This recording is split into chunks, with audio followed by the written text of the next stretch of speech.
Yehuda. Bezrat Hashem. Je t'ai bougé la table, non? Dans la paracha de la semaine, mes amis, il y a plusieurs sujets. Mais en gros, il y a deux sujets dans la paracha qui sont énormes. Et les mythes, ils prennent même un peu trop de place dans la paracha. Ça veut dire quoi? Il y a dans le premier paragraphe, la première histoire qu'il y a dans notre paracha de la semaine, la paracha de Chai et Sarah, il y a l'histoire comment Avraham Avinu, il va tout faire pour aller enterrer sa femme Sarah. Maintenant, très longtemps, 30 ans avant ça, quand Avraham Avinu, il a fait le sacrifice de Yitzhak, il y a écrit que à ce moment-là, quand il est venu pour prendre le bélier, qui était avec les cornes qui étaient mêlées avec les arbustes, alors il y a écrit que le Yetzer Hara n'a pas voulu qu'il le prenne, ce bélier, et il a démêlé, et il a commencé à courir. Et Avraham Avinu, il court après le bélier, il court après le bélier, il court après le bélier, il court, jusqu'à où? Jusqu'à qu'il rentre dans Hebron, dans la Meharat HaMarpela, dans là où ils sont enterrés. Et là, qu'est-ce qu'il voit? Il y a écrit comme ça qu'il voit Adam et deux lits avec une lumière, une bougie qui est allumée, et une table. Et il a senti une odeur du Gan Eden qui était exceptionnelle, quelque chose vraiment. Quand Avraham Avinu il a vu ça, il a dit ça à cet endroit, je vais m'en rappeler. Depuis ce jour-là, qu'est-ce qu'il faisait Avraham Avinu? C'est là-bas où il priait tous les matins Shacharit. Tous les matins, puisqu'il avait vu qu'il y avait des odeurs qui étaient énormes et tellement bonnes, et c'était quelque chose qui était spécial. Il a écrit que qu'est-ce qu'il faisait Avraham Avinu? C'est là-bas qu'il priait Shacharit tous les matins. Et puisque maintenant Avraham Avinu il priait la première prière, c'est lui qui a créé la première prière. Maintenant il a créé cette première prière, il la faisait à Kiryat Arba Hebron, c'était devenu quelque chose d'exceptionnel. C'est pour cela que quand Sarah est partie de ce monde, il a dit c'est là-bas où je vais aller. Et là, la paracha commence à nous raconter toute une histoire énorme de qu'est-ce qu'il a fait Avraham Avinu avec Ephron pour acheter ce terrain-là. On dirait que qu'est-ce qu'on a besoin de savoir? Toute l'histoire. Comment il rentre dans la ville, comment il parle avec les habitants. Après, il dit c'est qui votre patron? Il leur dit c'est Ephron, amenez-moi Ephron. Ephron, il veut pas venir. Alors tout le peuple, il va chez Ephron, il dit voilà, Avraham Avinu a dit ça. Après, ils vont chez Avraham Avinu, il dit voilà, Ephron, il a dit ça. Et ainsi de suite, toute une histoire. Combien tu vas acheter? Non, je veux pas acheter, je veux te donner gratuit. Avraham Avinu dit non, je veux l'acheter. Alors ok, tu vas l'acheter. Tu vas acheter quoi? Juste la Mehara, c'est-à-dire juste la grotte, ou même le terrain qui est autour? Avraham Avinu, il dit moi je veux juste la grotte. Ephron, il dit non, je te vends tout. Alors Avraham Avinu, il dit ok, j'achète tout. Et puis les habitants, ils disent non, que la grotte. Toute une histoire qu'on apprend. On n'apprend rien apparemment, ça veut dire il n'y a pas de... Et le plus que ça, c'est quoi? C'est que la première acquisition qu'on a acquis en Eretz Israël, c'était quoi? C'est Hebron. C'était la première acquisition qu'Avraham Avinu il a acquis. Quand il est rentré en Eretz Israël et Dieu lui a donné Eretz Israël, la première acquisition qu'Avraham a acquis, c'est Hebron. Donc c'est-à-dire c'était quelque chose d'énorme. Et la paracha en fait de ça toute une histoire. C'était qui Ephron? Ephron ben Tsochar, c'est qui Tsochar? C'était qui son père? Est-ce qu'il s'appelait vraiment Tsochar? Toute une histoire, c'est tout un... Et apparemment, il faudrait essayer de comprendre pourquoi la Torah, elle écrit autant de détails, que apparemment quand tu lis ces détails, tu te dis, je comprends pas pourquoi la Torah, elle écrit ces détails-là. Ça, c'est une première question. Dans la deuxième question, c'est quoi? C'est que quand on avance dans la paracha, et là, mes amis, là, ça devient encore plus grave. Pourquoi? Parce que là, quand on avance dans la paracha, Avraham Avinu, il envoie son Eliezer, son serviteur, aller chercher une fille pour Yitzhak. Alors Avraham Avinu, il vient.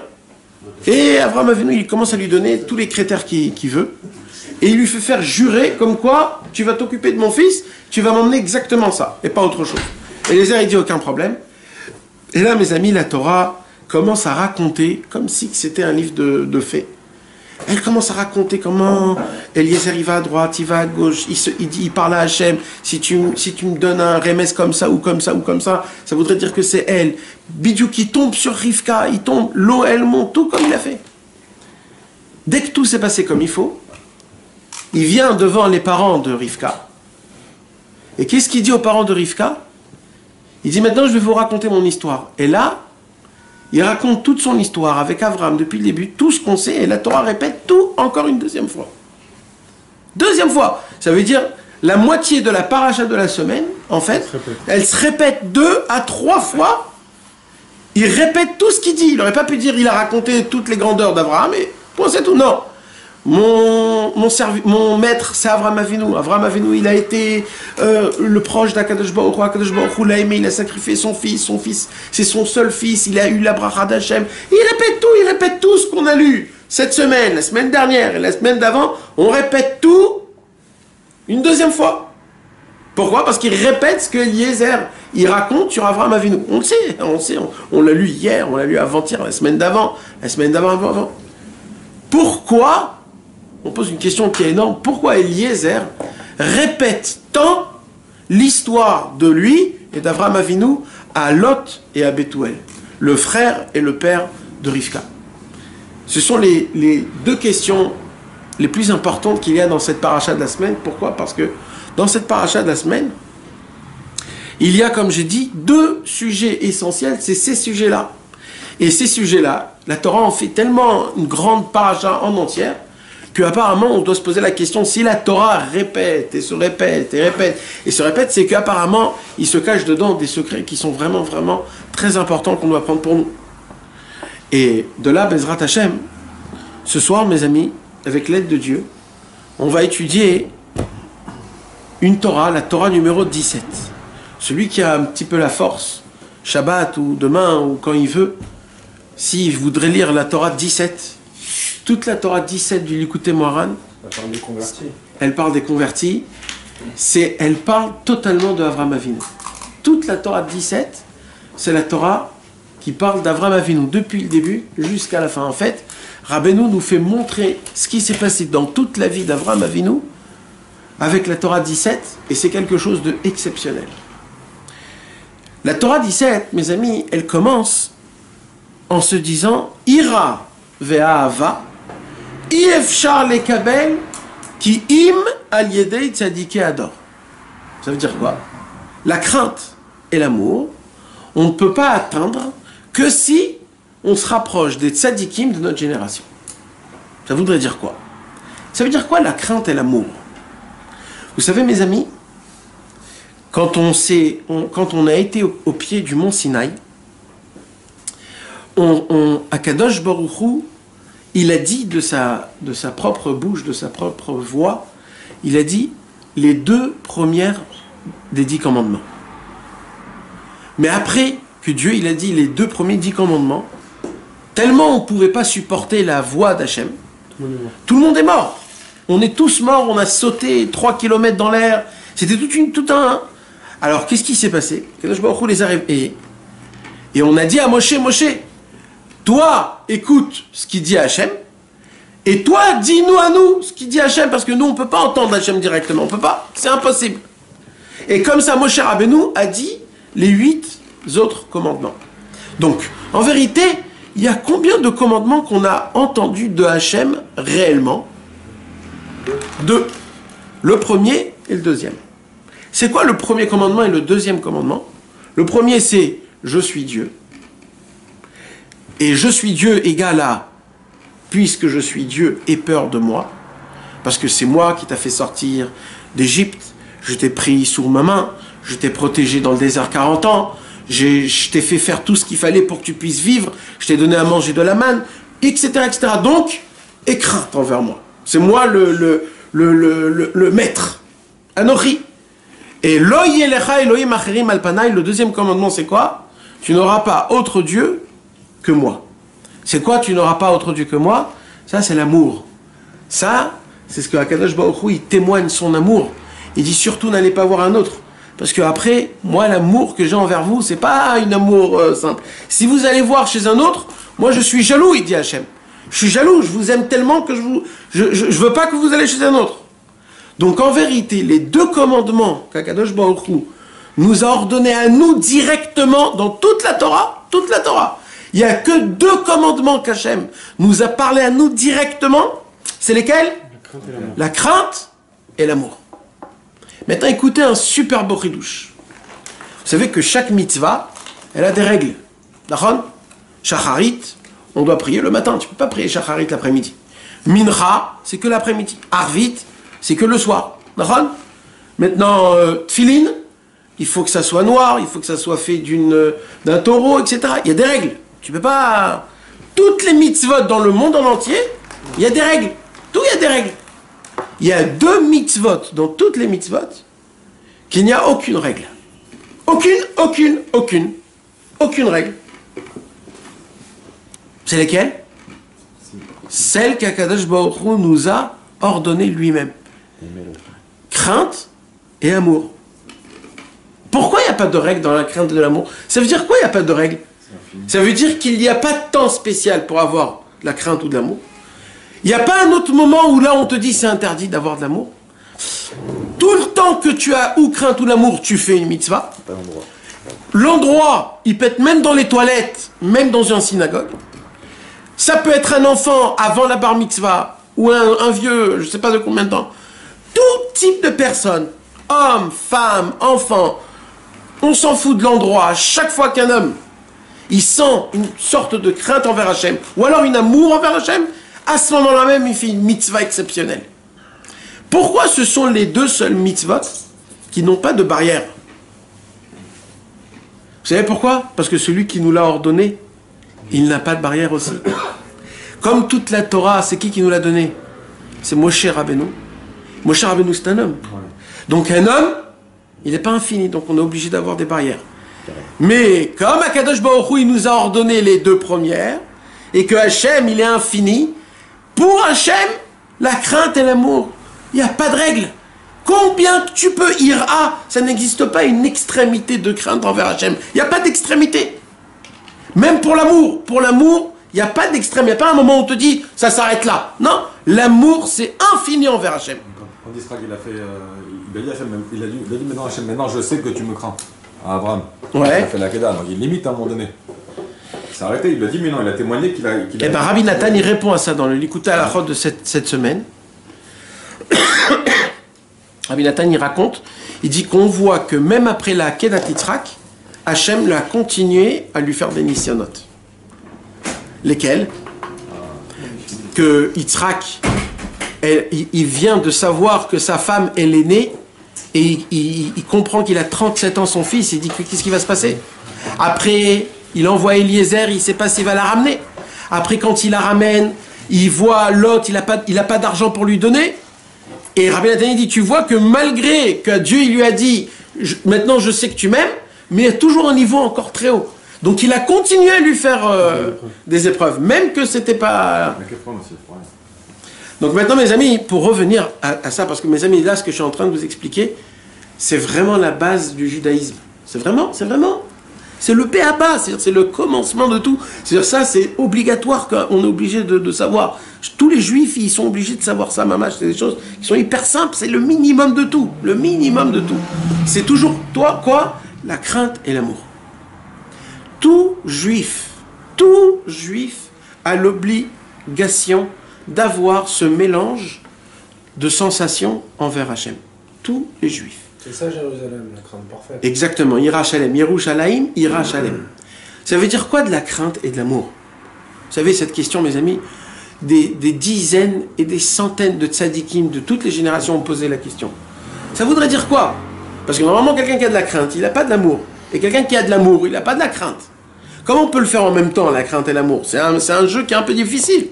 La crainte, c'est une sorte de distance. L'amour, c'est un rapprochement. Alors quoi? Comment ça fonctionne?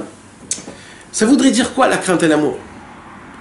Et quoi? Je dois avoir peur d'Hachem parce que Hachem, il est là, il va me frapper? C'est ça que je dois avoir peur d'Hachem? C'est une peur comme ça? Apparemment non. Apparemment ça doit être une crainte. C'est quoi une crainte? un honneur, un respect, une grandeur. Quand tu comprends, quand tu vois quelqu'un qui est très grand, tu te sens tout petit, tu te dis j'ai aucun lien. Et c'est quoi l'amour? Ça voudrait dire quoi l'amour? Que si Hachem t'a créé, tu dois l'aimer. Et toi, tu dois l'aimer, lui, il t'aime automatiquement. Et tout ce qu'il te fait, il te fait par son amour. Et toi, tout ce que tu fais, tu dois le faire par l'amour. Pas parce que il va te récompenser. Non, tu dois le faire par l'amour, parce que j'aime Hachem. Voilà, voilà, sans rien du tout. J'aime Hachem, je fais pour lui. J'ai même pas envie d'avoir du Olam Haba. Je le fais pour toi, Hachem, pour que tu kiffes. Voilà, pour que tu m'aimes, pour que je t'aime, pour ça. Ira ve'ava. Rabbi Nachman a donné une explication, la meilleure au monde, de comment jouer les deux en même temps. Il dit ça ressemble à un roi qui est énorme, un roi énorme, un très grand roi. Et ce roi-là, tellement il est grand, tellement il est fort, tellement il est puissant, le peuple ne le connaît pas. Pourquoi? Parce qu'ils ne peuvent pas voir le roi tellement que le roi il est impressionnant. Ils ne peuvent pas. Alors il y a un vice-roi qui vient, et le vice-roi il dit, viens on fait en sorte que tu sors au moins une fois par an, au moins. Pourquoi? Le jour de ton anniversaire, pour que les gens qui habitent, ils puissent voir leur roi combien il est grand. Ça sert à quoi que le roi il est grand et que le peuple ne sait pas qu'il est grand? Alors il lui dit, et maintenant il faudrait que ils n'ont pas peur de toi. Parce que s'ils voient ta puissance, combien tu es grand et combien tu es énorme, ils vont avoir très peur de toi. Alors il faudrait faire en sorte qu'ils voient ta peur, c'est-à-dire qu'ils ont peur de toi, mais d'un autre côté, combien toi tu les aimes, de l'amour. Alors le roi il lui dit, alors c'est quoi que tu me donnes comme conseil? Le roi il lui dit, le vice-roi, le deuxième, le conseiller, il lui dit, ta puissance, on va la voir en fonction des gardes qui seront autour de toi, de combien ils sont armés, combien ils sont... Mais ton amour, ils le verront en fonction de tes habits. Tu vas t'habiller d'une manière qui vont toucher tout le peuple. Et tout le peuple, quand ils vont voir ses habits, ils vont se reconnaître dans le roi. Et là, ils vont dire, ah, c'est notre roi. Il dit, Rabbi Nachman, tous les jours de l'anniversaire du roi, chaque année, le travail du conseiller, c'est de créer un habit spécial, que quand le roi il va sortir avec cet habit, le peuple va voir d'un coup une crainte, mais de l'amour. Il dit Rabbi Nachman, cette sensation-là, on peut la ressentir en même temps. Quand tu vois Dieu, quand Hachem, il est grand, quand tu vois des choses qui se passent dans le monde, tu entends des trucs qui sont très forts, mais d'un autre côté, tu vois comment, par exemple, ils ont lancé il y a une semaine 300 roquettes. D'un côté, tu as peur. Pourquoi? Parce que quand on a entendu ici la sirène à Tel Aviv, d'un coup, tu as eu ton cœur qui est descendu en bas. Tu te dis, oh là là, ça peut nous arriver à nous. 5 heures du matin, tu entends la sirène. Mais d'un autre côté, donc tu as la crainte là. Là, tu as la crainte. Il dit Rabbi Nachman, quand tu as peur, habille la peur tout de suite à Hachem. Tu dis-toi, Hachem, oh là là, comment je dois avoir peur d'Hachem? Parce que regarde ce qui m'arrive. Mais d'un autre côté, tu découvres l'amour. Comment? Que les 300 roquettes n'ont fait aucun nézek, aucun endommagement, qui est tombé dans des endroits qui étaient habitables. Donc, tu vois la crainte et l'amour en même temps. Ouais, tu peux voir aussi l'inverse, tu peux avoir d'abord l'amour et après la crainte. Ouais, c'est pas, on s'en fout de l'Oïnian. L'essentiel, c'est qu'il y a les deux. Ouais, d'accord, toujours en même temps. Maintenant, écoutez bien, mes amis, et là, le cours, il commence. En vérité, donc, comme on a expliqué, en vérité, un homme, il doit essayer de servir Hachem toujours avec la crainte et l'amour. C'est pour cela que quand on dit, avant la prière, on dit les Shem Yichud, Kucha Berichu Shrinte, qu'est-ce qu'on dit? Betrilou ou Rimu ou Trilou. C'est-à-dire quoi? Avec de la crainte, avec de l'amour, avec de l'amour, avec de la crainte. C'est qu'à chaque fois que je fais quelque chose, je veux que ça soit avec de la crainte, un peu de respect, la crainte, Dieu est grand, je suis tout petit, et de l'amour, malgré tout, Hachem, il vient et il veut mon service divin, qu'il soit tout petit, qu'il soit très grand. Il reçoit chaque prière, chaque chose. Et là, mes amis, il dit Rabbi Nachman, des fois, ça arrive, il dit Rabbi Nachman, que la lumière... Alors, attends, juste avant ça. Donc, Rabbi Nachman, il vient et il dit quoi? Il dit, vous voyez la ira et la hava? La ira et la hava, comment on peut la recevoir? C'est qui peut nous la donner? On n'est pas avec. C'est qui nous la donne, la crainte, la vraie crainte et la vraie amour de Hachem. Parce que des fois, je peux recevoir une crainte qui est pas bonne. Il y a un rave qui va me dire il faut avoir peur de Hachem. C'est une mauvaise crainte. Il y a une vraie crainte. Une crainte, c'est comme avoir peur de son père. C'est pas une peur où je m'éloigne. C'est une peur qui m'attire. Donc, de qui on peut avoir de la crainte et de l'amour, il dit Rabbi Nachman, on peut recevoir que des tzadikim. Ça veut dire quoi? Il dit Rabbi Nachman, le tzadik, il fait en sorte de tout ce qui va se passer dans ta vie, que tu seras obligé toute ta vie de vivre toujours avec le mélange d'une crainte et de l'amour. Ça veut dire quoi la crainte et l'amour? La crainte et l'amour, la crainte, elle te fait froid, et l'amour, elle te rend chaud. Qu'est-ce qui se passe quand quelqu'un il est amoureux? Son cœur, il palpite énormément, et le sang, il court dans tout le corps très vite. Et j'ai chaud, et je deviens rouge. C'est ça l'amour. La crainte, elle fait quoi? Quand quelqu'un il a peur, son cœur, il arrête de pomper, et là, l'homme, il devient tout blanc, il a froid. Ces deux forces qui sont un contre l'autre, Rabbeinu, il nous apprend qu'on peut les travailler en même temps et les mettre. C'est le secret du mariage entre un homme et une femme. Un homme et une femme, c'est pareil. C'est le feu, un c'est l'eau. Des fois, c'est l'homme qui est le feu et la femme qui est l'eau. Des fois, c'est l'homme qui est l'eau et la femme qui est... Ça dépend.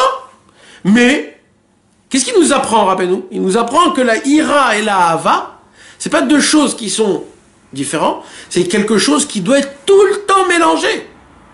Le feu et l'eau, en vérité, peuvent faire une seule chose. Comment? Qu'est-ce qu'elle peut faire? Où on voit que le feu et l'eau, ils sont en même temps. Le ciel, Shamaï. Le ciel, mais dans mon corps à moi. Le poumon et le cœur? Le poumon et le cœur, non. Quand un homme, il parle, il fait sortir le feu qu'il a de son cœur avec la buée. Et donc du feu sort de l'eau.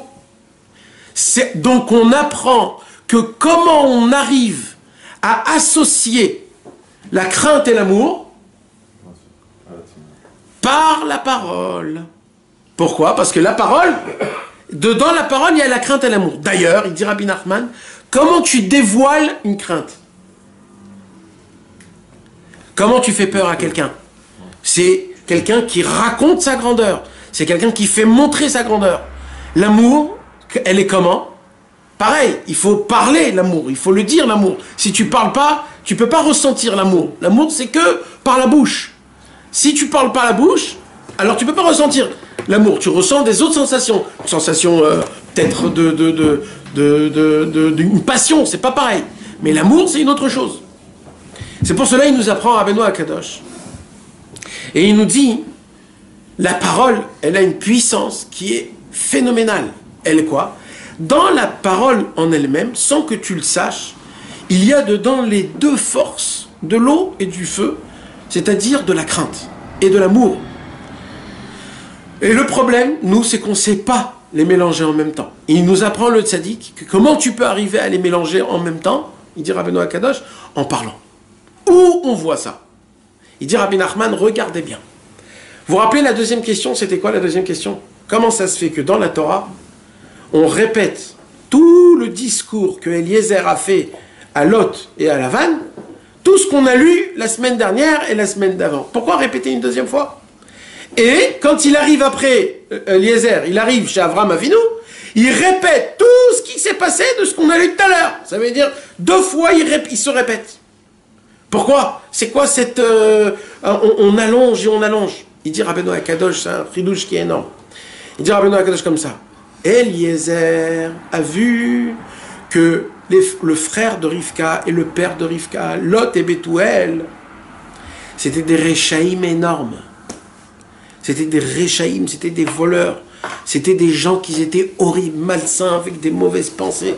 Ils n'étaient pas bons, ils n'étaient pas bien du tout. Maintenant, Eliezer, lui, qu'est-ce qu'il doit faire? Il doit prendre Rivka, l'emmener chez Avraham. Il se dit, oulala, où on m'a mis, dans quelle famille on a mis Rivka? Il rentre dans la famille et il voit comme quoi il y a le frère qui s'assoit à côté de Rivka, le père qui s'assoit à côté, un contre l'autre, et ils sont là, ils ne veulent pas laisser Rivka partir avec Eliezer. Eliezer, il se retrouve dans une situation qui est hyper difficile. Il se dit, j'ai pas de force contre eux parce que eux-mêmes, c'est des Réchaïm. Et si c'est des Réchaïm, comment Alors écoutez bien, mes amis, le chidouche, un chidouche qui est énorme. Eliezer, il a dit, je vais utiliser la force du feu et de l'eau. Comme là, il y avait Lot et Bethuel. Un, c'était la force. Un, il jouait le gentil. Un, il jouait le méchant. Le feu et l'eau. Il dit, c'est quoi le mélange du feu et de l'eau? C'est la parole sainte. Et il dit, Eliezer, je vais commencer à parler des paroles saintes. Et là, on nous raconte, en vérité, toute l'histoire que Eliezer, il s'est passé. Mais là, il a rajouté quoi? Comment Hachem, il était avec lui. Ça veut dire, dans tout ce qui s'est passé, il aurait pu raconter, je suis allé là, d'un coup, j'ai vu Rivka. J'ai vu qu'il aurait pu raconter une histoire banale, mais il a fait quoi?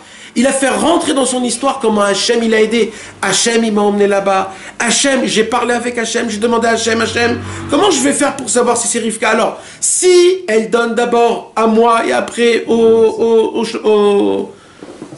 Gmalim, comment on dit les chameaux, après aux chameaux, ça voudrait que ce sera elle. Et Hachem il a fait en sorte que je suis arrivé, l'eau elle est montée devant elle. Normalement c'est le feu qui monte. Normalement, c'est le feu qui monte, exactement. Il faut voir comment ça se passe. Maintenant, chez les tzadikim, c'est toujours à l'envers. C'est les deux, c'est pas ça. Donc on voit que Béhémet, maintenant, qu'est-ce qui se passe à chaque fois qu'il y a quelque chose, il a rajouté à Kadosh Baruch Hu.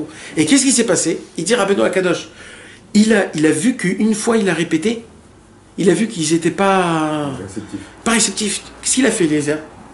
Il a dit, je vais répéter encore une fois. Il n'y a pas une notion que j'ai lue qu'il faut lire la paracha de la semaine 2 fois en Exactement. 2 fois en normal, 1 fois en araméen. Shnaim mikra ve'chatargum. La halakha elle dit leolam yashli madame parashata b'matzibur. C'est-à-dire c'est pas une ségoula, c'est une obligation tous les vendredis de lire la paracha 2 fois et le targum. Et Rabbeinu il dit que c'est un tikkun l'ipgam abrit qui est énorme. C'est paracha ou toutes les parachas? Toutes les parachas, tous les vendredis soirs. C'est 2 fois en araméen? Non, 1 fois en araméen, 2 fois en hébreu. C'est le premier écouté de celui-là de Shabbat. Nahon, exactement. Maintenant, écoutez mes amis. Alors maintenant, qu'est-ce qui se passe? Il y a écrit que Eliezer, qu'est-ce qu'il a fait Eliezer? Il a refait toute sa parole. Qu'est-ce qu'il a fait? Il a utilisé sa parole. Mais cette fois-ci, il a vu que la première fois, ça ne suffisait pas. Alors qu'est-ce qu'il a fait Eliezer? Là, il a fait rentrer encore plus à Kadosh Baruch Hu. Et là, il a fait rentrer même eux dans l'histoire. Il a dit, Kadosh Baruch Hu m'a fait venir dans cette maison. Et là, qu'est-ce qu'il a fait? Il a essayé de regarder des points positifs qu'il y a dans la maison. Dans cette maison, il y a ça. Dans cette maison, il y a ça. Et il y a écrit que le mal de Lot et de Bethuel, d'un coup, il partait. Plus Eliezer, il parlait des bonnes paroles, plus ils entendaient les bonnes paroles, Lot, et petit à petit, le mal partait. Alors, il voit que ça commence à fonctionner. Il vient, Eliezer, il dit, je peux prendre maintenant Rivka? Et là, Rabbeinu, il dit, et la deuxième fois, ils disent, non, on peut pas. On peut pas. Pourquoi? Parce qu'ils voulaient de l'argent. Ils disent, des fois, on voit Dieu, mais l'argent, quand même, ça te... Alors, il dit Abraham, il dit Eliezer, si c'est ça le problème, je vais raconter c'est qui mon maître. Et là, Eliezer, il a raconté une 3e fois, mes amis. Qu'est-ce qu'il a fait? Il aurait pu combattre, il aurait pu l'apprendre, il aurait pu se répartir. Non, Eliezer a choisi le plus beau combat qui existe au monde, c'est quoi? D'utiliser des paroles bonnes. Eliezer a fait quoi? Il a raconté c'est qui Abraham. Il a dit, vous savez, Abraham, il n'avait pas d'argent. Il donnait à manger à tout le monde. Il demandait à personne de l'argent. Il essayait de recevoir tout le monde. Il était chesed. Il disait, et plus il parlait, plus il faisait rentrer du chesed. Rabbeinu, il nous apprend, mes amis. Rabbeinu, il nous dit, dans la bouche, il y a le feu et il y a l'eau. Le feu et l'eau, si ils marchent ensemble, ils se mélangent ensemble, et de là, on peut avoir un ciel. Mais si le feu et l'eau ne veulent pas être ensemble, c'est la catastrophe. C'était quoi? La plaie de la grêle en Égypte, c'était de feu et de l'eau qui étaient mélangés. Mais ce n'était pas un mélanger qu'ils ont fait le shalom, c'est qu'ils se battaient. Donc quand ça arrivait ici, ça s'éclatait. La parole, mes amis, elle a la possibilité de pouvoir tuer, de pouvoir écraser, de pouvoir faire en sorte que tu perds tout.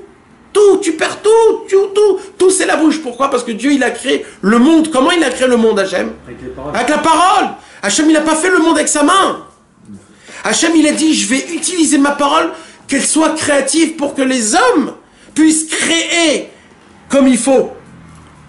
Et c'est la même raison, il dit Rabbeinu, pour laquelle Avraham Avinu, on voit combien Ephron, il dit à Ephron, Ephron, qu'est-ce que t'en penses? Et la Torah, elle nous répond, pourquoi il faisait tout ce manège, Avraham avec Ephron, la même histoire pour acheter Kiryat Arba? Parce qu'Avraham, mes amis, il a vu que Ephron, c'était l'homme le plus bas qui existait au monde en entier. T'as dit le front du serpent. Hein? T'avais dit Le front du serpent, ça c'était l'année dernière. Mais on ne mélange pas les années parce que c'est chaque... Alors cette année, on va expliquer c'est quoi Ephron et Tsochar. Ephron, ça vient du mot, c'est quoi les 3 premières lettres? Afar. Afar, ça veut dire quoi? La terre. Tsochar. Tsochar, son père il s'appelait Tsochar. L'envers de Tsochar, c'est quoi? Retzach. Tsohar, c'est la Teva. Ça c'est Rotzach. C'est avec un chet, c'est pas avec un he.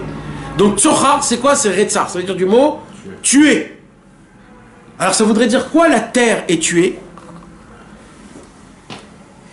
Les deux en même temps, c'est le serpent. Le serpent, tout ce qu'il mange, il a le goût de la terre et c'est lui qui a emmené la première mort dans le monde. Ephron ben Tsohar, c'est Kaviachol, si on peut dire, le descendant du serpent, le premier serpent. Tu les Esh et Maïm, tu les mets ensemble pour que ça fasse un il faut enlever un Aleph, pour enlever Afar. Ah oui, mais Aleph c'est avec un Aïn. Afar c'est avec un Aïn. Après c'est ça, ouais. Baruch atah Adonai Eloheinu melech haolam she'akol yom bidvoroi.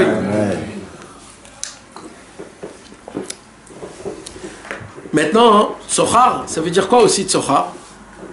Tsochar, ça veut dire briller. Ça veut dire quoi Ephron ben Tsochar? En vérité, le papa de Ephron ne s'appelait pas Tsochar. C'est qui Tsochar? Le Midrash dit Tsochar, c'est Adam Arishon. Alors Ephron ben Tsochar, ça voudrait dire quoi? Ça voudrait dire que c'est le fils d'Adam Arishon. Le Midrash, il nous apprend non. Il nous dit Ephron, c'est du mot Afar. Afar, c'est quoi? C'est la matière le plus bas qui existe dans le monde. D'accord? C'est le plus bas. Et Ephron, c'est l'homme, depuis Adam Arishon, qui est descendu le plus bas de tous les êtres humains qu'il y a eu jusqu'au monde. Ça veut dire le plus haut possible qu'on peut dire sur Ephron, ça veut dire le minimum qu'on peut dire sur Ephron. De son père, c'est qui? C'est que Adam Arishon. C'est-à-dire tout ce qu'il y avait entre ce moment-là, ils sont tellement bas et tellement horribles. À part ça, on ne sait pas, mais c'était quelqu'un qui était très dans la Touma. C'était quelque chose qu'on ne pouvait même pas s'imaginer.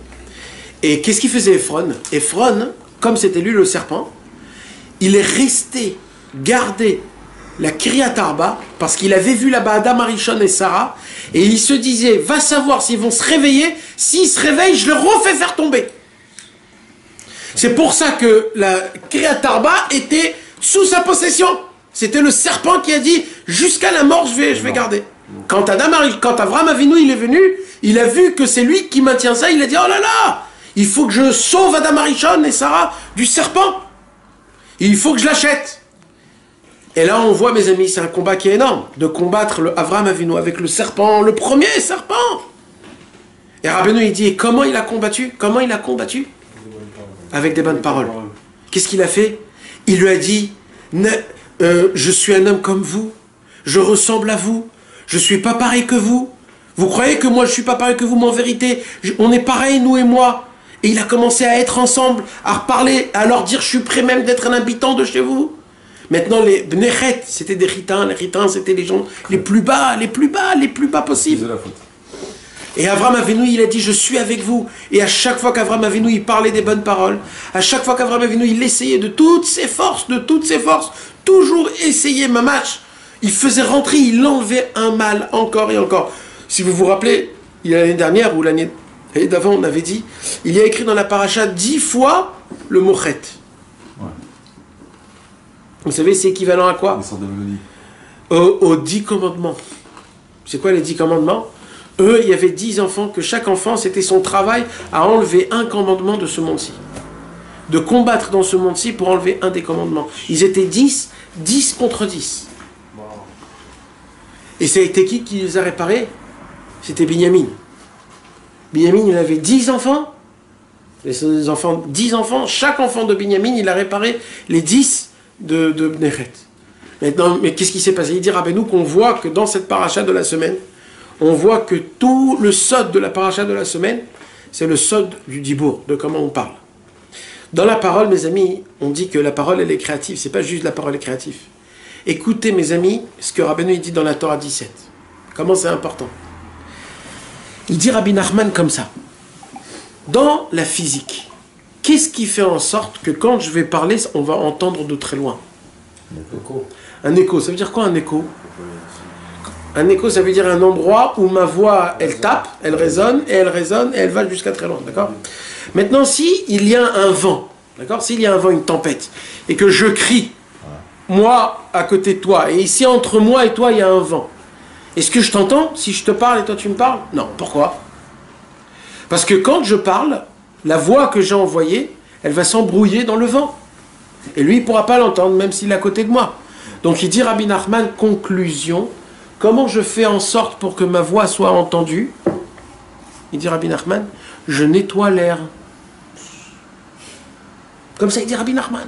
Torah 17, mes amis, c'est hyper simple et c'est un chidouche énorme. Quand Rabbeinu il a dévoilé cette Torah, il y a eu des dizaines et des dizaines de convertis qui sont venus se convertir. Je répète, pour expliquer juste la théorie, comment elle fonctionne. Ça veut dire quoi nettoyer l'air? Alors attends, déjà, tu as compris le concept, comment il fonctionne? Ouais. Le concept, il fonctionne, Rabbeinu, il nous dit, en vérité, plus l'air, il est propre, plus ma parole, tu l'entends meilleur, plus vite et plus loin. Plus il y a l'air, il est mauvais, plus je dois crier plus fort, parce que tu ne m'entends pas, parce qu'il y a un frein, d'accord? Alors il dit Rabbi Nachman, maintenant on le fait en spirituel. Il dit Rabbi Nachman, imagine-toi, il y a ça veut dire quoi de purifier l'air? Il dit Rabbi Nachman, c'est l'amour dans l'air. Des bonnes paroles. Des bonnes paroles. Qu'est-ce qui se passe, il dit Rabbeinu, quand il y a plein de gens qui s'aiment? Il dit Rabbi Nachman, comme eux ils s'aiment tous, donc entre eux, tout ce qu'ils vont faire entre eux, ça va fonctionner. Là, pourquoi? Parce que ce qu'ils disent, ça va s'entendre. On reçoit. En plus, c'est une expression française qui dit il y a de l'amour dans l'air. Il y a de l'amour dans l'air, exactement. Mais c'est un chidouche. Maintenant, il dit Rabbeinu, par contre quoi? Des fois, il y a quoi? De la marloquette. C'est quoi de la marloquette? De la contradiction. Des fois, la contradiction, elle amène à de la sina, comment ça s'appelle la sina? De la haine, ou alors des choses comme ça. Il dit Rabbeinu Akadosh, et des fois, moi, je peux m'asseoir à côté de mon ami, je lui parle et il ne m'écoute pas. Il entend tout, mais il ne m'écoute pas. Pourquoi? Parce que l'air, il n'est pas propre. Comme ça, il dit Rabbeinu. Il dit Rabbeinu, alors comment on fait? Alors, mais c'est pourquoi Rabbeinu, il a dit qu'il faut faire Idbo des dos dans la forêt? Pourquoi? Il n'y a pas de... Parce que dans la forêt, c'est neutre. C'est neutre. Il n'y a personne va m'embêter là. Il n'y a pas la pensée de lui. Parce que tu sais, ça veut dire quoi? Par exemple, moi je m'assois à côté de lui. Maintenant, moi je pense pas très bien de lui. Dans ma tête, je crée quoi? Une air qui est pas mauvaise. Je vais lui parler, il va pas m'écouter. Je pense bien de lui, je vais créer une bonne air. Je vais lui parler, il va m'écouter. Comme ça, il dit Rabbeinu. C'est aussi simple que ça. Alors il dit Rabbeinu, comment on fait? Alors Rabbeinu il dit comme ça. C'est ça. C'est des bonnes ondes. Alors maintenant, il dit Rabbeinu Akadosh, maintenant on va aller plus loin. Vous savez que les paroles, ils vont dans l'air. On dit que des fois, quand on rentre dans une maison, on dit que les kirs, ils sont pas bons. Exactement. Exactement. Tout aspire, tout est absorbé, tout existe, tout est là. C'est des vraies ondes qui sont là et qui font une... C'est pour cela que quand il y a des cris, c'est pas très bon. Quand il y a des bonnes paroles, ça fait des bonnes choses. Alors maintenant, écoutez bien maintenant. Il dit Rabbeinu, chaque parole, d'abord déjà ça c'est prouvé. Déjà c'est prouvé que aucune parole qu'un homme a sortie de sa bouche n'est perdue. Et quand tu ça va non? C'est un indien de ça? Hein? Quand tu pries au même endroit. Oui, ça fait partie. Pourquoi je vous ai dit tout à l'heure qu'Avraham Avinu il priait tous les matins Shacharit à Kiryat Arba? Parce que Dafka, parce que comme c'était là-bas, il y avait une bonne air. Alors il dit Rabbeinu maintenant, hein, il dit Rabbeinu, vous croyez que quand je dévoile une Torah, une Torah, c'est juste une Torah que voilà, vous allez entendre, vous allez écouter dans l'écoutez-moi. Ah non, voilà, ça s'arrête là. Il dit Rabbeinu, ce que vous savez pas, c'est qu'en vérité, j'envoie des voix dans le monde qui vont tourner dans le globe pendant des centaines d'années, ou alors pendant des dizaines d'années, jusqu'à qu'un jour vont tomber chez quelqu'un, bam, bam, et dès qu'il va tomber chez quelqu'un, cet homme-là, il va se réveiller, il ne sait même pas comment il va faire teshuva. Il dit Rabbeinu, maintenant, le problème, c'est quoi? C'est que dans l'air n'est pas bon. Donc des fois, les paroles que j'envoie, ils peuvent tourner. Pourquoi? Parce que l'air, je l'entends pas. Mais en vérité, toi, tu te retrouves un jour, je sais pas où, en France, perdu dans un je sais pas où. Ouais, pas toi, mais quelqu'un d'autre. Un mec perdu, truc. Et d'un coup, il se dit, je sens Hachem. Qu'est-ce qui s'est passé quand il sent ça? Il y a une voix, une Torah de Rabbeinu, un mot de Rabbeinu qui rentre en lui, ça lui a éclaté la tête. Mes amis, c'est une parole de Rabbeinu. C'est pour ça qu'à un moment, ça nous éclate le cerveau. Alors, qu'est-ce qu'il dit Rabbeinu? Il dit Rabbeinu, qu'est-ce qu'il faut faire pour nettoyer le chemin? Il dit Rabbeinu. Qu'est-ce qu'il faut faire? Souffler. Il dit, il faut un acte d'amour énorme, parce qu'on a dit que c'est l'amour, c'est ça qui purifie. Il faut un acte d'amour qui est énorme. C'est quoi un acte d'amour qui est énorme? Donner une tzedaka. Il dit, Rabbeinu, tu donnes une pièce, tu prends une pièce, tu mets dans la tzedaka, qu'est-ce que tu as fait? Tu as créé, c'est comme si tu as pris un déodorant, tu as fait pshhh, une bonne odeur. Tu as créé un chemin pour que tu puisses entendre une parole du tzaddik. Plus tu donnes, pourquoi il dit Rabbeinu? Parce que l'acte de la tzedaka, c'est un acte d'amour, je donne par amour. Comme à l'époque d'Avraham Avinu, ça n'existait pas encore la tzedaka. Avraham Avinu, il a dit, comment je vais faire en sorte, moi, de parler au monde en entier, que le monde en entier sache qu'il y a Hachem. Je vais faire moi-même du chesed, de la bonté. Je vais créer des tentes, je vais leur donner à manger. Cet amour que je vais leur donner, les gens vont m'entendre. Les gens vont m'écouter. Et Rabbeinu, c'est ce qu'il dit dans la Torah 17, mes amis. Rabbeinu, qu'est-ce qu'il a fait? Avraham Avinu, qu'est-ce qu'il a fait? Il a rapproché le monde en entier par des bonnes paroles, par de l'amour, par un acte d'amour. C'est quelque chose qu'on peut même pas s'imaginer. Et Rabbeinu, il dit, et c'est comme ça qu'Avraham Avinu, lui, c'était la hava, l'amour. Il a engendré qui? Yitzhak. Yitzhak, c'était quoi? La ira. Lui, c'était la crainte. Donc, il y avait Ahava, ira, Avraham Avinu et Yitzhak. Et après, il y a Yaakov qui est né. Quand Yaakov, il est né, c'est le mélange de la ira et la hava. C'est le mélange de l'amour et de la crainte. C'est pour cela que tout a commencé par Yaakov Avinu. Ça passe pas, on dit pas que ça doit commencer par la ira.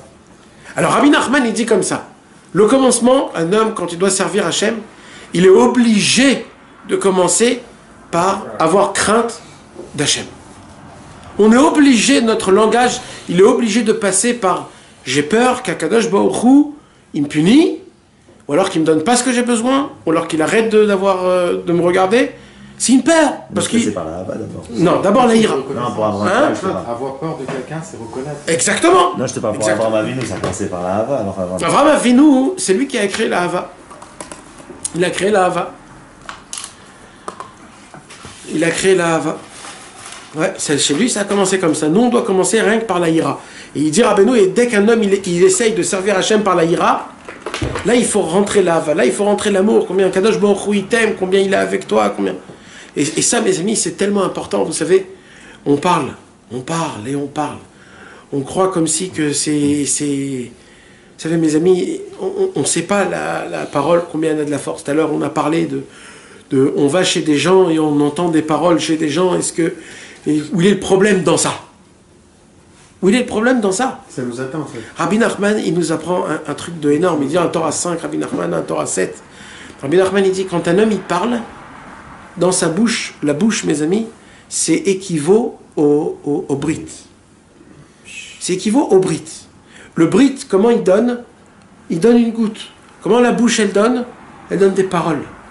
Quand un homme, il parle, en fait, il donne de la semence. Quand il dit Rabbi Nachman, quand vous étudiez mes livres, vous prenez ma semence en vous et vous faisiez naître en vous des bébés, des maasim tovim, des bonnes actions. Plus vous lisez, plus vous faites rentrer en vous des choses. Il faut les recevoir. Maintenant, quand un homme il est vivant et qu'il parle, il dit Rabbi Nachman, quand tu prends un conseil de quelqu'un, c'est comme si tu as pris une semence de lui. Si c'est un mauvais conseil, il dit Rabbeinu, tu t'es marié avec le mal. Il dit Rabbeinu, cette semence devient un démon. Tu es prêt à recevoir sur toi un démon? Tu es prêt à faire des mauvaises choses? C'est pour ça que c'est tellement grave d'aller voir des autres personnes, de parler des gens qui disent des paroles qui sont même grands et même hautes et même des choses comme ça. Bon, mais il faut avoir très peur. On croit qu'on est des grands, on est des tout petits, on doit se faire tout petit. On doit arrêter de se croire qu'on est des patrons du monde, qu'on doit tout. Il faut savoir qu'on est des tout petits et il faut baisser la tête. De base, il faut comprendre que de base, on n'a même pas le droit de parler des paroles comme ça. On n'a même pas le droit de parler des paroles comme ça. De ce qu'il dit Rabbi Nachman. Normalement, c'est pour des tzadikim qui sont énormes. Normalement, c'est pour des tzadikim, c'est pas pour nous. Ces choses-là qui a écrit Ira ve'ava, la crainte et l'amour, de quoi on parle? De quoi on parle, la crainte et l'amour? Est-ce qu'on sait ce que c'est, nous, la crainte, ce que c'est l'amour? On ne sait même pas comment vivre avec nos femmes et nos enfants. On ne sait pas quand il faut être avec de l'amour, on ne sait pas quand il faut être avec de la crainte. C'est ça aussi la marloquette. C'est quoi la marloquette? C'est le feu et l'eau. C'est qu'on ne sait jamais quand il faut être avec le feu et avec l'eau. Et Rabbeinu, il nous apprend quoi? Rabbeinu, il nous apprend, c'est justement le mélange. Ça doit être mélangé. Ça doit être, il n'y a pas, tu ne dois même pas réfléchir. Ça doit être, et que des paroles, des bonnes paroles. Avraham Avinu, que des bonnes paroles. Avraham Avinu, il n'arrêtait pas toujours des bonnes paroles. Tout le temps, c'était de créer le monde avec des grandes bonnes paroles. Vous savez, mes amis, aujourd'hui, j'ai eu un flash énorme. Un chidouche il m'a sorti des yeux. Vous savez, Avraham Avinu, il a découvert Hachem. C'est lui qui a découvert Hachem. Avant Avraham Avinu, personne a découvert Akadosh Baruch Hu. Ça veut dire quoi? Ça veut dire, le premier homme du monde, c'était qui? Adam Arishon. Adam Arishon, il savait qu'il y avait Hachem, puisqu'il a parlé avec Hachem, et c'est Hachem qui l'a créé. Ok. Maintenant, Adam Arishon, il dit à ses enfants, à Caïn et Abel, il y a Dieu. Caïn et Abel, ils entendent, ok, il y a Hachem, on croit. Mais le problème, c'est maintenant les enfants de Caïn et de Abel, que eux, c'est une troisième génération, eux, ça se peut qu'il y ait Hachem, ça se peut qu'il n'y a pas Hachem. Il y a eu un meurtre. Et c'est pour cela qu'il y a eu un meurtre. Et quand il y a eu un meurtre, Hachem n'a pas intervenu. Pourquoi Hachem n'a pas intervenu? Ah, on ne sait pas. Si Dieu il est là ou pas, on ne sait pas. Et comme ça, les générations, ils ont commencé à... Il y avait une génération qui a laissé le fil comme il faut. C'était Shem, le troisième enfant de Adam Arishon. Shem, Ever et Avraham Avinu. Eux, ils ont... C'était quoi pendant... Depuis Adam Arishon jusqu'à Noach, de Noach jusqu'à Avraham Avinu, ils savaient tout ce qu'il y a à Hachem. Mais le problème, mes amis, c'était quoi? C'est qu'ils le gardaient que pour eux.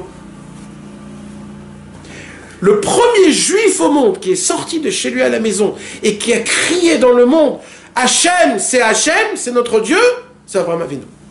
C'est le seul qui a fait la Hafatsa, Avraham Avinu. Le premier au monde qui a dit « Dieu, c'est pas que pour moi, c'est pour le monde en entier ». Ribono shel olam, il a diffusé. C'est pour cela qu'Akadosh Baruch Hu a dit « Ah, tu ne m'as pas gardé que pour moi, tu as pensé aux autres, tu as diffusé mon nom aux autres, tu m'as fait honneur aux yeux des autres. Alors tout va commencer de toi. » Et depuis Avraham, il y a eu Yitzhak, Yaakov, et comme ça, il y a eu tout, etc., etc. Vous savez, mes amis, Rabbi Nachman de Breslev, quand il est venu dans le monde, c'est comme si qu'il nous a révélé Hachem. Ça veut dire, dans notre génération aujourd'hui, pour connaître Hachem, c'est impossible. Impossible. Le vrai Hachem, le vrai Hachem, comme on doit avoir la vraie vision. Aujourd'hui, ce n'est impossible. Aucun homme au monde a la possibilité de nous expliquer qu'est-ce qu'il veut Hachem de nous, comment on doit le servir, et c'est quoi le chemin pour le servir. Personne au monde, personne ne connaît Akadosh Baruch Hu aujourd'hui de la génération, ni avant, ni... Pour des gens comme nous, actuels, aujourd'hui, en l'an 2020, personne ne peut nous dire comment le servir. Que qui? Que Rabbi Nachman de Breslev. Rabbi Nachman de Breslev a vu toutes les générations jusqu'à la fin, et il a dit, je vais découvrir un nouveau chemin. Ce que Rabbeinu a dévoilé, c'est exactement ce que Avraham Avinu, c'est le fait qu'Akadosh Baruch Hu, comme si qu'il a créé le monde. C'est comme si que dès que Rabbeinu il est venu dans ce monde, c'est comme si que tout a commencé chez Rabbeinu. Mais depuis Rabbeinu, mes amis, comme Hachem il a créé ce monde, mais il y a eu 20 générations avant que Hachem a été dévoilé. On a attendu qu'Avraham Avinu dévoile Hachem. Alors qu'auparavant, il n'y avait pas de tzadikim, il y avait des tzadikim, mais c'était chacun pour lui. Personne ne pensait aux autres. Mes amis, pendant presque 200 ans, Rabbeinu Akadosh, il était que pour 3 ou 4 personnes, 15 personnes ou 30 personnes. C'était juste pour une poignée de personnes. Vous voulez savoir, il y a un homme qui, comme la réincarnation d'Avraham Avinu, qui a cherché comment servir Hachem toute sa vie, jusqu'à qu'il a découvert comment le servir, il a découvert Rabbi Nachman. Et c'est le premier, cet homme, Rabbi Israël Dov Odesser, c'est le premier au monde qui a diffusé Rabbi Nachman en dehors des gens. Maintenant, regardez comment c'est pas aussi simple que ça. Le premier Nisayon qu'Avraham Avinu il a eu, c'est quoi? Lech Lecha. C'est quoi Lech Lecha? Sors de chez toi, de ta maison. Rabbi Israël, la première chose, quand il s'est rapproché chez Rabbi Nachman, on lui a dit de sortir de chez lui, de sa maison. Toute la ville était contre lui. Tout le monde était contre lui, exactement comme Avraham Avinu. Il a eu le Nisayon de Lech Lecha. Il est parti où? Il est sorti de Tibériade, il est parti habiter à Jérusalem. Quand il est arrivé à Jérusalem, Rabbi Israël, il a dit, à Tibériade, j'avais du pain et de l'eau. À Jérusalem, même du pain, j'ai pas. Qu'est-ce qu'on a dit, mes amis? Quand Avram Avinu il est arrivé en Eretz Israël, qu'est-ce qui s'est passé? Il y avait la famine. Comme Yerushalayim quand il est arrivé à Rabbi Israël. Qu'est-ce qu'il a fait Rabbi Israël? Il est reparti à Tibériade. Comme Avram Avinu. Il est reparti en Égypte. Et là, quand il est reparti en Égypte, c'est là où il a reçu le Pétek. C'est là où il a reçu tout ce qu'il a reçu. Et là, mes amis, il a eu un Nisayon qui est énorme. C'est quoi? Avram Avinu, Akadosh Baruch Hu, il lui dit quoi? Akadosh Baruch Hu, il lui dit à Avram Avinu, sacrifice ton fils. Et Rabbi Israël, son fils meurt de faim. Et Rabbi Israël, il dit, c'était à Kedat Yitzhak. J'ai fait ma mâche là, à Kedat Yitzhak. Regardez comment toute l'histoire se répète. Mamash, Avram Avinu, c'est la réincarnation, pas la réincarnation, mais ça veut dire, regardez comment c'est pareil que Rabbi Israël, maintenant il a fait toute la même chose, mais en dévoilant Rabbi Nachman dans le monde. Sachez qu'il y a Rabbeinu dans le monde. Et qu'est-ce qu'il dit Avram Avinu? On raconte qu'Avram Avinu, il a été contre le monde en entier. Contre sa femme, ses parents, ses beaux-parents, tous ils étaient contre lui. Et Rabbi Israël, il raconte, hey, j'étais seul à Tibériade, j'étais seul dans le monde. Personne ne voulait m'adresser ma parole, tout le monde me doigtait, tout le monde me disait regardez celui-là, tout le monde me crachait dessus. Seul j'étais dans le monde, il disait Rabbi Israël. Exactement comme Avram Avinu. Et Avram Avinu, tout, il se répète, tout le chemin, tout ce qui s'est passé. C'est inclus, lui, Avraham, Yitzhak et Yaakov, tout en même temps. C'est quelque chose qu'on ne peut même pas comprendre. Mamash la Yeshua, Bekarov, Moshe Rabbeinu, quand il va venir, ce sera le Mashiach. Ça veut dire que c'est vraiment une histoire de quelque temps. C'est vraiment une histoire de toute petite chose. Et malheureusement, il dit Rabbi Nachman, dans la Torah 17, il dit, imaginez-vous, Ephron, il a l'endroit le plus saint qu'il y a au monde. À l'époque, l'endroit le plus saint au monde, à l'époque, c'était le Kiryat Arba. Il n'y avait pas encore le Beth Amikdash. Donc il n'y avait pas encore le Kotel. Donc c'était quoi le premier monument le plus grand? C'était quoi? C'était Kiryat Arba. Il dit Rabbi Nachman, imaginez-vous la quantité de lumière qu'il devait avoir à Kiryat Arba. Une lumière énorme. Il devait voir, là-bas il y a écrit que toutes les Neshamot, avant de mourir, quand ils meurent, ils sont obligés de passer par là pour monter dans le Gan Eden. Obligés, tous les Neshamot du monde. Parce que là-bas c'est la porte du Gan Eden. Imagine-toi la porte du Gan Eden.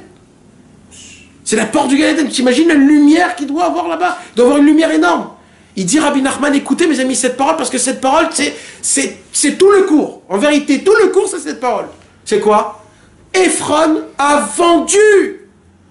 Il a vendu Kiryat Arba pour de l'argent à Avram Avinu. Il dit, Rabbi Nachman, il dit combien un homme il peut être aveugle. Tu peux vendre le topo du siècle pour des bêtises. Pour des bêtises. Pour lui, il a demandé 400 pièces. C'était énorme, 400 pièces pour une petite grotte. Il a vu l'argent, il a pété les plombs. Il a vendu au prix fort aussi, non? Au prix fort, Nachman. Il veut dire, soi-disant, il a aimé plus ça que ça. À la base, il ne voulait pas le faire payer. Nachman, il voulait le... ouais. Mais en fait, il s'est moqué de lui, Nachman, Vadaï. C'était une combine. Mais mes amis, il dit Rabbi Nachman, et c'est ça qu'il faut avoir peur. Il dit Rabbi Nachman, un homme, il doit se poser la question, et c'est ça, mes amis, tout le cours, c'est ça. Un homme, il doit se poser la question, est-ce que je ne suis pas en train de vendre ma vie? Parce que ça se peut que ce que je suis en train de vendre, c'est tout le but de ma vie. Ce que je suis en train de faire, ou ce que je suis en train de ne pas faire. Malheureusement, nous, on croit toujours dire ça et ça et ça, c'est mes problèmes dans ma vie. Peut-être c'est pas du tout ça. Peut-être c'est des choses toutes petites. Peut-être des fois c'est parce que ça ou des toutes petites choses. Il dit Rabbeinu, tu peux venir à Ouman. Ouman c'est un endroit qui est énorme, tu fais tes chouvas. Et tu arrives là-bas, tu ressens rien. Il dit Rabbeinu, tu peux arriver au Kotel à Maravi. Vous savez mes amis, le Kotel. Le Kotel. Le Kotel, c'est l'endroit où Adam Arishon il est né. Quand Hachem il a pris toutes la Adama, comment on dit, la terre, et il a créé Adam Arishon, il a créé où? Dans là où il y a le Kotel aujourd'hui, dans la pierre angulaire. C'est là-bas. Quand Avram Avinu, il a fait la Kedat Yitzhak, il a fait où? Là-bas.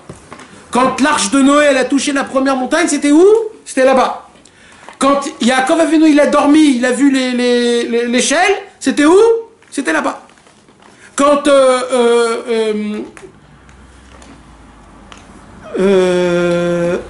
Noach, il a fait le Corban, c'était où? C'était là-bas. Quand David Améler, il vient pour chercher où est l'endroit du Beth Amikdash, il cherche, il cherche. D'un coup, il sent quelque chose d'énorme, il dit, ça sera là. Dieu il lui a dit, tu as choisi la pierre angulaire. Là où le monde a commencé, là tout sera terminé. Le Kotel HaMaaravi, mes amis, c'est pas le centre du monde. Le Kotel HaMaaravi, je sais pas comment vous expliquer, c'est le concentré de 5000 ans de sainteté. Maintenant, ça se pourrait qu'un homme, il va là-bas, en parlant avec de business, même ça se peut d'une embrouille, au côté, là, en face du côté, là. Alors écoute, tu vas faire comme ça, tu vas faire comme ça, tu es en face du roi, là. Le Melech Malchem Melachim, il est en face de toi. Ça se peut qu'on sent rien. Tu vois des gens des fois mal habillés, ou un homme avec sa copine, il vient enlacer devant le cotel, etc. On va pas rentrer dans ça, mais ça veut dire, il n'y a pas la... Il y a un air pur. Oui, mais quand même, tu vois que comment on ne ressent pas? Il dira, ben nous, vous savez, c'est quoi? C'est parce que Marchechim et Torah Tzadik. On peut être aveugle et ne rien voir. La chose la plus grande, elle peut être juste à côté de toi, et toi, tu n'as pas compris. Vous savez, mes amis, pourquoi Yehoshua bin Nun, ça a été lui, le successeur de Moshe Rabbeinu? On n'a pas vu que Yehoshua bin Nun, c'était aussi un grand tzaddik. C'était un homme normal. Pourquoi c'est lui qui était le successeur de Moshe Rabbeinu? Pourquoi pas Aaron Cohen ou des autres? Il y avait des autres. Vous voulez entendre une parole qui est très, très émette et très difficile à entendre? Parce que toujours le bras droit du Rav ou du tzaddik, il ne regarde pas le tzaddik comme un tzaddik, il dit, moi je le connais, moi je sais comment il mange, moi je sais, il rigole avec lui, je sais comment il parle avec sa femme, c'est un mec normal, il est comme moi. Il est comme moi. Yehoshua bin Nun, il savait que Moshe Rabbeinu, même que je vois que c'est un homme et qui va aux toilettes et qui rigole et qui parle, mais c'est Moshe Rabbeinu. Il n'y a rien à voir. Il y avait la crainte, il y avait l'amour, il y avait la distance. Mais le problème c'est quoi? C'est qu'aujourd'hui, quand tu es proche de quelqu'un, trop proche de quelqu'un, alors tu as plus d'importance envers lui. Pourquoi tu n'as plus d'importance? Parce que tu crois que c'est ton copain, le mec. Parce qu'il rigole à tes blagues, alors il devient ton copain. Mais oh, respect, crainte, amour, comment ça fonctionne? Et c'est ça le problème. Avraham Avinu, il y avait Eliezer à côté de lui. Eliezer, il gardait avec Avraham Avinu. Il y avait toujours la distance comme il fallait, même qu'il connaissait. Mais sinon, à part ça, malheureusement, on tombe dans ça. Et à cause de ça, on perd beaucoup, beaucoup de cadeaux. C'est ça qui nous apprend. Il nous apprend qu'il y a une possibilité qu'on peut être à côté mamash, de la plus grande lumière et de ne pas connaître cette lumière.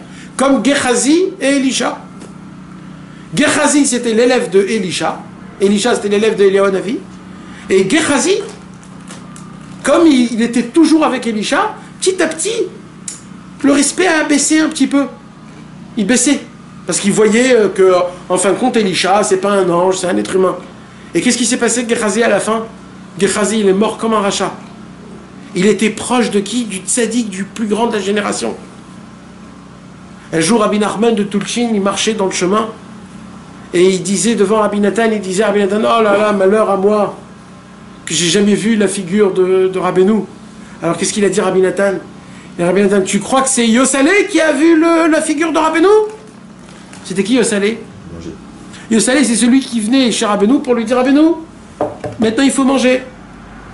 Donc Yosalé, il a vu plus que tout le monde Rabbeinu, plus que même Rabbi Nathan. Mais en vérité, ça s'appelle voir ça. Quelqu'un qui vient, qui fait le ménage. Pour voir, il faut admirer, il faut apprendre, il faut regarder d'un œil qui est important. Quand tu viens et que tu regardes d'un œil qui est important, la parole, quand tu parles, il faut que la parole, elle soit avec les yeux. Il faut que la parole, ça soit avec de l'amour. Il faut que quand tu parles, tu veux vraiment aider, aimer, etc., etc. Et plus tu parles des bonnes paroles, plus tu crois dans tes paroles, plus tu essayes d'être bon et d'être gentil, tu verras que tous tes problèmes qui sont autour de toute ta vie, ils vont partir. Parce que la majorité des problèmes qu'un homme il a dans sa vie, c'est ses paroles. C'est ses paroles. À chaque fois qu'on voit, quand Avraham Avinu, il a dit « Hachem, prouve-moi ». Dieu, il a dit quoi? Prouve-moi. 400 ans, ils seront dans l'Égypte. 400 ans en Égypte. Une parole, qu'est-ce qu'elle peut faire? C'est pour cela qu'on voit que Mamash, cette semaine, mes amis, s'est prouvé 3 à 4 fois dans la paracha de la semaine, combien la paracha de la semaine, elle répète encore et encore, toute l'histoire, encore et encore. Rabbeinu, il nous apprend, c'était pour combattre un combat qui était très spirituel, qui était le combat du feu et de l'eau, la ira et la hava, et que quand on mélange la ira et la hava, ça sort quoi? Le feu et l'eau, c'est la parole. La parole, elle crée de la buée, de l'eau, et grâce à la parole, on peut combattre tous les combats qui puissent exister au monde. Vous allez voir, mes amis, il dit Rabbi Nachman, toujours Rabbi Nachman, il répétait cette parabole. Il disait, Rabbi Nachman, voyez qu'il peut y avoir une dispute entre deux personnes, même que la dispute, elle est la plus grande dispute possible au monde. Comment un homme, il peut se réconcilier? Que par la parole. Plus l'homme, il est fort dans sa parole, plus la conciliation, elle se refera. Donc il dit, Rabbi, imaginez-vous la parole, comment, si la parole elle-même, elle peut mettre deux personnes qui étaient ennemies, donc c'est certain que la parole, elle fait la ira et la avant en même temps, et que grâce à ça, elle peut rapprocher tout le monde, tout le monde, tout le monde. C'est pour ça qu'il dit Rabbeinu que quand on prie, il faut crier. Et pourquoi il faut crier? Parce que plus tu pries à voix haute, plus tu fais du feu et de l'eau. Quand tu, à voix basse, il n'y a pas beaucoup de feu et d'eau, il n'y a presque pas. Rabbeinu, il dit, criez, quand vous priez, criez. Pourquoi crier? Pour réveiller ce feu et cette eau-là. La ira et la hava, pour qu'elle crée, qu'elle combat tous les mauvais combats qu'il y a dans le monde, pour créer une bonne ère dans le monde, pour que les paroles que Rabbeinu il a dit dans ce monde, ils puissent être entendues même dans les endroits les plus lointains. Bezrat Hashem.